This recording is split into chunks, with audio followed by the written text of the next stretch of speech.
Praise Lord my dear friends. ఈ రాత్రికాల సమయంలో యేసుప్రభు మనకిస్తున్న వాగ్దానము కీర్తనలు 18వ అధ్యాయము 43వ వచనము.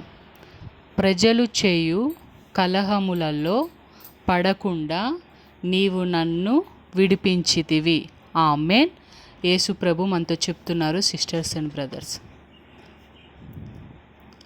గొడవలలో కలహాలలో మిమ్మల్ని నేను చేరనీయను. ఎందుకంటే మీరు నా పిల్లలై ఉన్నారు. గొడవలు జరిగినప్పుడు, అనరాని మాటలు జరుగుతున్నప్పుడు, ఆ కలహాలలో మీరు పడకుండా అనుక్షణము నేను మిమ్మల్ని విడిపిస్తూ ఉంటాను. ఎవ్వరు కూడా మిమ్మల్ని ఒక్క మాట కూడా అనకుండా మిమ్మల్ని నేను కాపాడుతాను.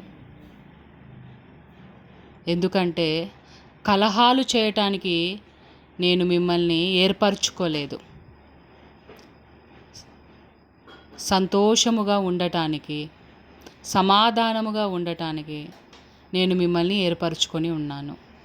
కాబట్టి ప్రజలు చేయు కలహాలలో మీరు పడకుండా అనుక్షణము నేను మిమ్మల్ని కాపాడుతాను అని దేవుడు మనతో చెప్తున్నారు. దేవునికి కృతజ్ఞతాస్తుతులు. యేసు శక్తిగల నామంలో ఆమేన్.